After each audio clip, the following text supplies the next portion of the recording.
And she said, just call it a matter.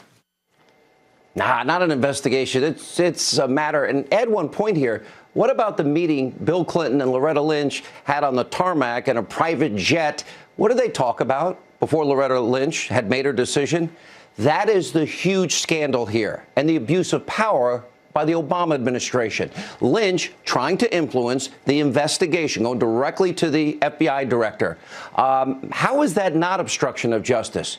And why didn't Comey come forward and report that? And again, did he maybe break the law? We'll ask our legal experts throughout the show. Now, also, why didn't Comey create a detailed memo about that conversation with Loretta Lynch?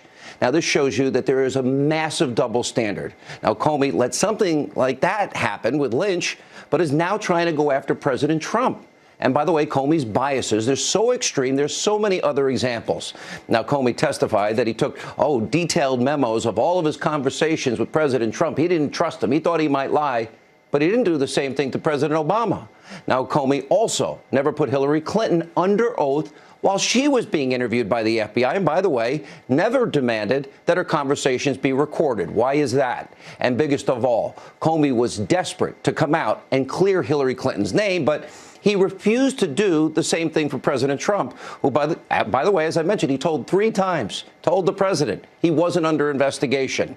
And then finally tonight, we have been saving this one for you on purpose. After so many months, about 10 months of endlessly pushing back all of these black helicopter, tinfoil hat conspiracy theories, what did we learn today? That there is no such thing as a Trump-Russia collusion. The media has been endlessly, breathlessly lying to you night after night after night, day after day. And today, they even had to admit it. Of course, the big network of black helicopter theories and tinfoil hat conspiracies is NBC. Just listen to even their own Chris Matthews, Mr. Thrill Up His Leg himself. Listen to this admission. The assumption of the critics of the president, of his pursuers, you might say, is that somewhere along the line in the last year, the president had something to do with colluding with the Russians, something to do with the helping hand, encouraging them, feeding their desire to affect the election in some way, some role they played, some conversation he had with Michael Flynn or Paul Manafort or somewhere.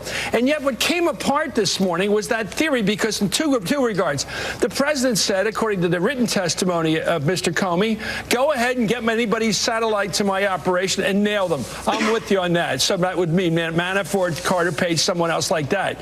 And then he also came across what was fascinating. Comey said that basically Flynn wasn't central to the Russia investigation. A moment of enlightenment, even for Chris Matthews. It all came apart today.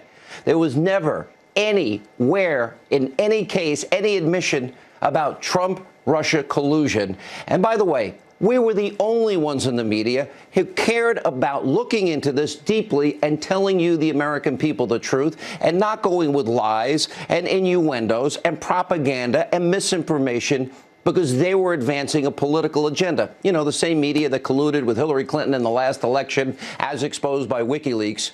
We have been right night after night after night. These idiots in the media, almost all of them, have been flat out wrong.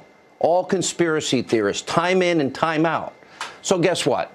It's time for those so-called journalists with their superior attitude. Maybe they should take off their tinfoil hats and put their black helicopters back in the hangars, because it's over. You have been exposed for the liars you are to the American people. And it's sad all that you have been doing all of these months without any evidence. And we've been showing you person after person after person saying no evidence of collusion. And you still kept running with a false narrative.